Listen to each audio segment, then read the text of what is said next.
आई coverage, रहस्य की खोज।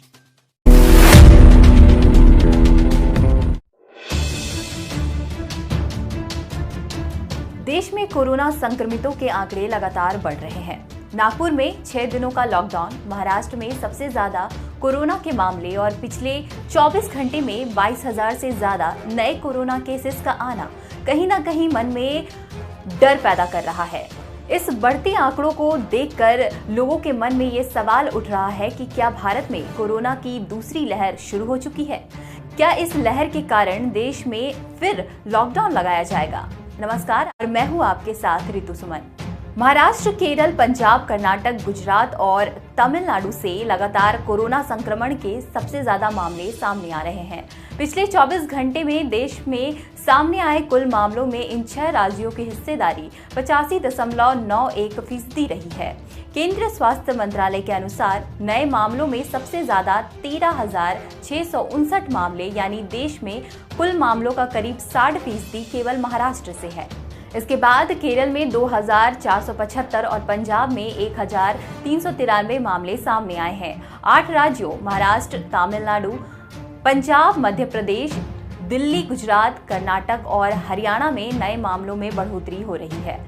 इधर महाराष्ट्र समेत कुछ राज्यों में कोरोना संक्रमण के मामलों में बढ़ोतरी पर चिंता प्रकट करते हुए केंद्र ने लोगों को सावधान और सतर्क रहने के साथ लापरवाही नहीं बरतने की सलाह दी है, क्योंकि महामारी अभी खत्म नहीं हुई है। नीति आयोग के सदस्य वीके पॉल ने खासकर महाराष्ट्र में कोरोना वायरस की स्थिति को चिंताजनक बताया है।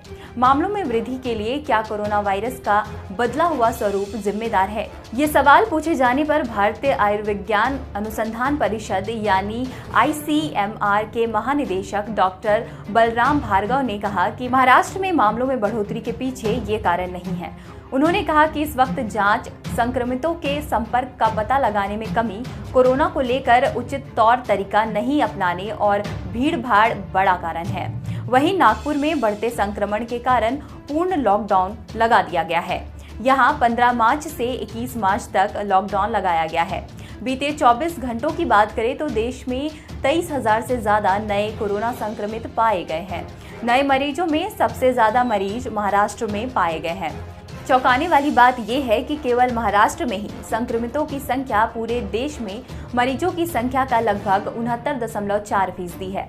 वहीं दूसरी ओर अगर पंजाब के पटियाला जिले की बात करें तो यहां रात 11 बजे से सुबह 5 बजे के बीच नाइट कर्फ्यू लगा दी गई है। आंकड़ों पर गौर करें तो भारत में पिछले 24 घंटे में कोरोना संक्रमण के 23,285 नए मामले आने के बाद देश भर में कोरोना पॉजिटिव मरीजों की संख्या 1,13,08,846 तक पहुंच गई। 117 नई मौतों के बाद कुल मौतों की संख्या 1,58,306 के पार चली गई है। देश में सक्रिय मामलों की संख्या अब 1,97,237 है और डिस्चार्ज हुए मामलों की संख्या 1,09,53,303 है। वहीं देश में 2,61,00,000 से ज्यादा लोगों को कोरोना वायरस की वैक्सीन लगाई गई है। वहीं मुंबई में कोरोना वायरस संक्रमण के 1,508 नए मामले सामने आए हैं, जिसके साथ ही शहर में संक्रमित लोगों की संख्या बढ़कर 3,38,631 तक पहुंच गई है। कोरोना के 4 मरीजों ने दम तोड़ दिया, जिसके साथ ही मृतकों की संख्या बढ़कर 11,515 हो गई है। ये तो केवल आर्थिक राजधानी मुंबई की बात थी। पूरे महाराष्ट्र में 14,317 नए मामले सामने आए हैं, जिसके साथ ही कुल मामले 22,66,000 से ज्यादा पहुंच गए हैं। वहीं 57 संक्रमितों ने दम तोड़ दिया है। इसके साथ ही मृतकों की संख्या 52,666 हो गई है। वहीं 57 संक्रमितों ने दम तोड़ दिया है। इसके साथ ही मृतकों की संख्या 52,667 हो गई है।